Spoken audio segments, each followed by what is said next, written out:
Started with a small itch, if I recall correctly. It was on my left shoulder. I would find myself scratching at it several times a day, so much so that at the end of the work day, I would come home to find my shoulder a reddish hue. It was at this point that I decided to try an anti-itch cream. It was to no avail. I'm not sure how many creams I tried. For a while my whole bedside table was full of half-empty lotions. While my cream collection was growing, so was my itch. It got increasingly worse every day. It began spreading from my shoulders to my middle and lower back. It wrapped around my waist and engulfed my arms and legs. Itch, itch, itch, scratch, scratch, scratch. My body was sore from all the tearing at my skin by my fingernails.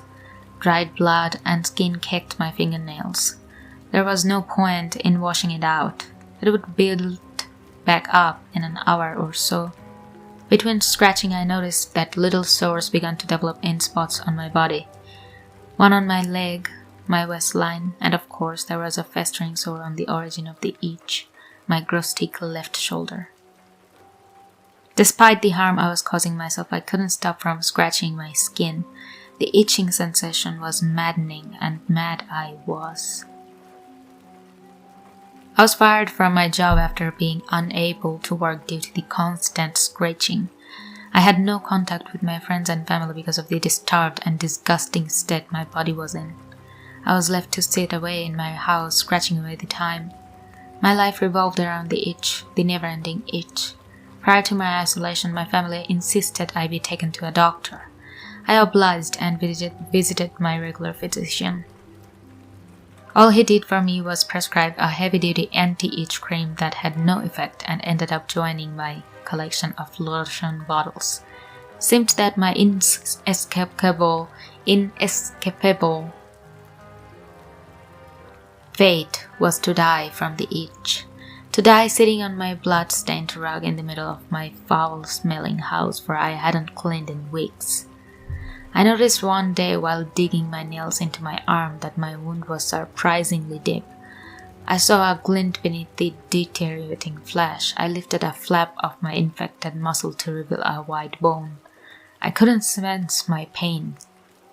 My wounds did not sting. My exposed bone and the surrounding muscle did not ache with the excruciating pain that was to be expected in a situation like this. Pick, pick, pick. My index finger scratched around the bone, picking away the muscle to reveal more and more of my arm support. I pulled away for a brief moment to scratch at the wound on my forehead, when I saw an ant crawling across my bone. I flicked it off and went back to my forehead. When I looked back, 4 more ants were crawling along my bloody flesh. It was an odd sensation. It itched. I brushed the ants off and looked around for the source. I saw no infiltration of the insects in my home, so I took a seat on my couch to continue my impulsive habit. I glanced down at my arm just in time to see an ant emerge from inside of my arm, to crawl across my bone and back into the other side. After it, more and more ants followed. I watched it in awe as the insects crawled across my flesh, and suddenly it hit me as to what the actual itch in my body was. The ants.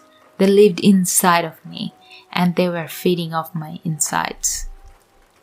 Their legs were tickling and taunting me from the underside of my skin. I screamed in horror and jumped up from the rug. The ants were pouring out of my wounds, all of them now. Not just from my arm, I was a living, breathing ant farm. The itch by this time was aberrantly prevalent. My whole body was consumed by the overwhelming urge to tear my skin off my bones. The ants kept marching out of holes in my skin, and some began to dig themselves out from the inside. After escaping my body, they latched onto my skin to feast on my flesh. I tried shaking them off, dusting them off my body.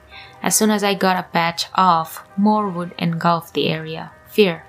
I felt fear.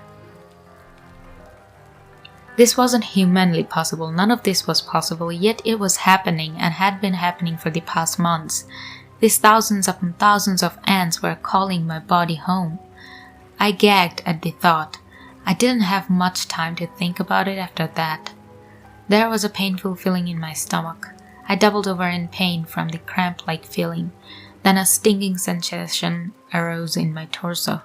I could feel my flesh being ripped open.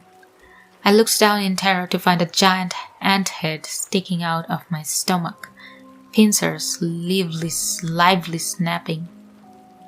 It crawled its way out of my busted stomach, leaving me to fall onto the floor out of pain. I could only assume it was the queen, the creature that put all of these horrid insects in my body. I watched helplessly as the ants crawled all over my body and began to eat my already bloody flesh. I was too weak to get up, and even if I could, how could I escape? I was soon completely covered by the vile creatures. I felt every movement they made, the crawling of billions of legs, the pinching and tearing by their horrible jaws. I would die here as a feast for ants.